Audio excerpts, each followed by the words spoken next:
E aí pessoal, tudo bem? Nas dicas de hoje nós vamos falar sobre os tipos e as características principais dos pedais de drive ou pedais de saturação. Existe uma dúvida muito grande que eu percebi entre os meus alunos sobre qual a melhor distorção, qual o melhor pedal de drive que você deve comprar, né? Na verdade isso tem um pouco a ver com o tipo de som que você faz, mas eu acredito que com essas dicas vocês vão conseguir entender um pouco melhor sobre esse universo gigantesco que são os pedais de distorção. Bom, o pedal de overdrive ele surgiu na década de 60 com a finalidade de tentar reproduzir a saturação dos amplificadores valvulados. Tudo se baseia em dois elementos, headroom e clipping. O headroom é a quantidade de som limpo que qualquer aparelho de áudio possui. Desde um aparelho, um rádio, um aparelho de CD, até um amplificador ou um pedal de distorção. Vocês já devem ter percebido que quando vocês começam a aumentar o volume de um aparelho de som, até um determinado ponto ocorre a amplitude do som, ou seja, o som vai aumentando. Passa mais ou menos os 50%, 60%, o som começa a embolar. É o que a gente chama de distorção harmônica, é quando o som perde o volume e também perde um pouco das características principais dele, começa a ficar embolado, né? Então é isso que a gente chama de headroom, é a quantidade de som limpo que um aparelho de áudio consegue reproduzir. O outro elemento, o clipping, é o corte que é aplicado em cima das ondas da guitarra, que é o que faz com que o som fique distorcido. É como se você estivesse achatando a onda, e quanto mais você achata, quanto maior esse corte de clipping, maior vai ser a distorção, tá? Bom, a maioria dos pedais de distorção, eles trabalham baseados em dois prés.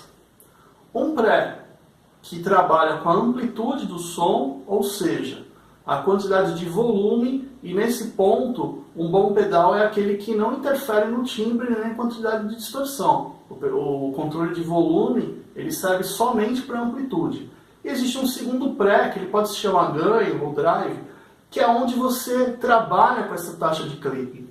Quando ele está em valores menores, a gente chama de soft clipping, que é quando a onda ainda não está totalmente achatada, mas conforme você vai aumentando a quantidade de drive, ocorre o que a gente chama de hard clipping, onde a altura da onda, as extremidades da onda, vão ficando cada vez mais retas. Lembrando que a guitarra é um instrumento onde 80%, 90% das notas são consideradas notas médias, né, de frequências médias.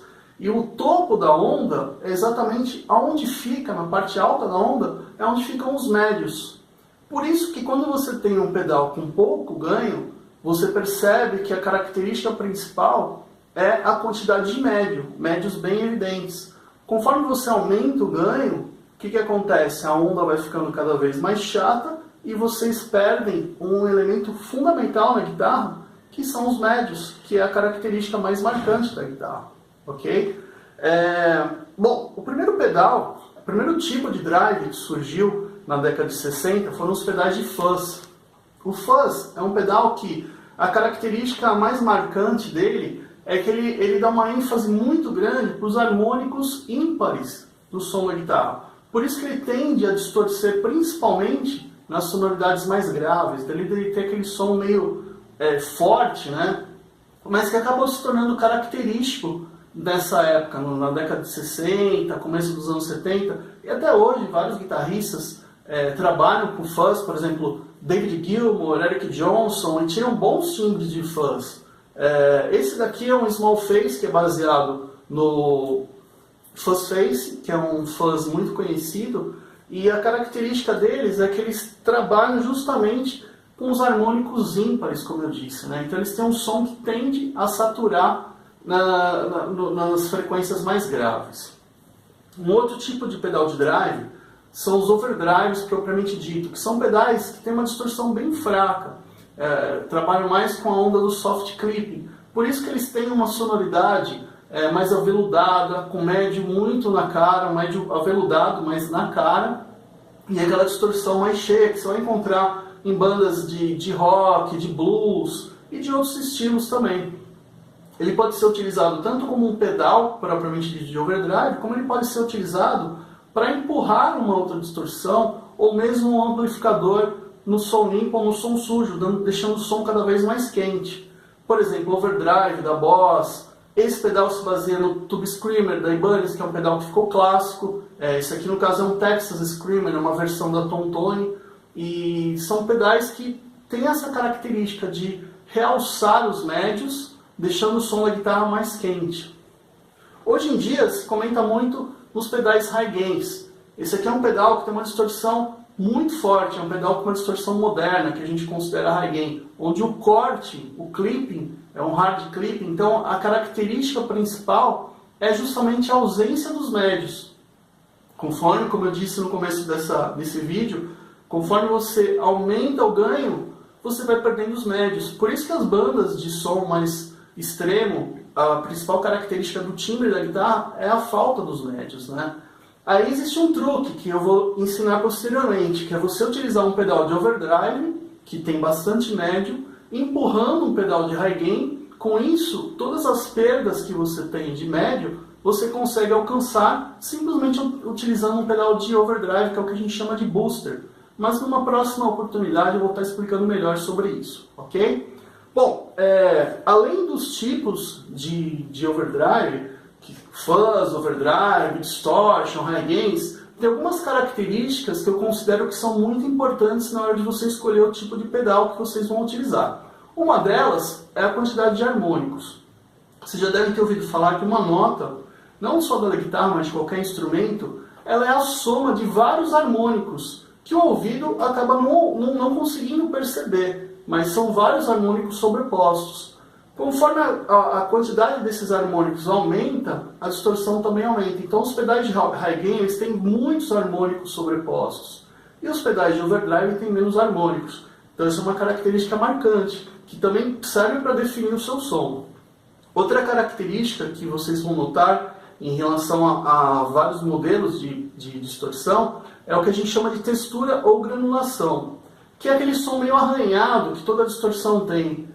Um pedal muito clássico que tem essa característica arranhada é o DS1 Distortion da Boss, aquele laranjinha. O som dele é bem arranhado, é bem ardido, né? Então a quantidade de granulação também define os diversos tipos de distorção que a gente tem no mercado. Por fim, a quantidade de compressão, que eu acho que é uma coisa muito importante. Não o pedal de compressão, mas a compressão do som, que é a maneira com a qual a onda vai sendo achatada. Alguns pedais eles conseguem ter uma quantidade maior de compressão, definindo melhor o som. E outros têm um som mais magro, com menos compressão, que o som acaba se perdendo. Quando você utiliza um pedal de booster, você ganha compressão. Então essa é a grande sacada. Por isso que eu sempre utilizei um pedal de booster empurrando a minha distorção.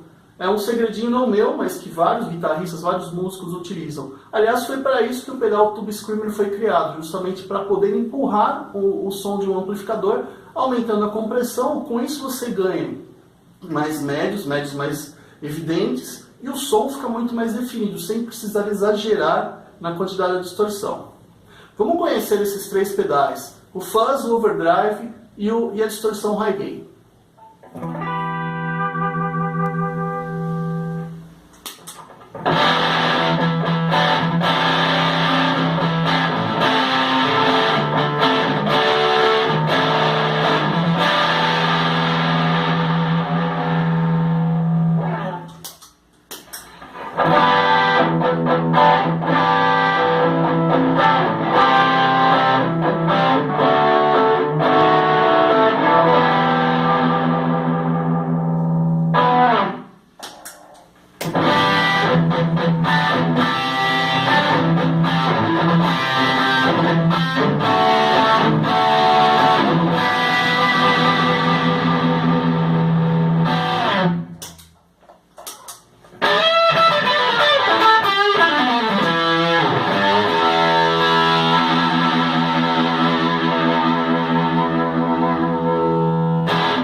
É isso aí, galera. Espero que vocês estejam gostando dos vídeos de dicas. Aguardo vocês na próxima semana. As dúvidas, críticas, sugestões, como eu disse, são muito bem-vindas. E se você gostou dessas dicas, quiserem conhecer melhor o nosso curso de setup, converse com a gente. Nesse curso vocês vão aprender tudo sobre efeitos, timbragem, gravação, captação de áudio, tipos de amplificadores, ou seja, é um curso completo para vocês que curtem timbres, efeitos e afins, ok? Nos vemos no próximo vídeo. Um grande abraço a todos vocês.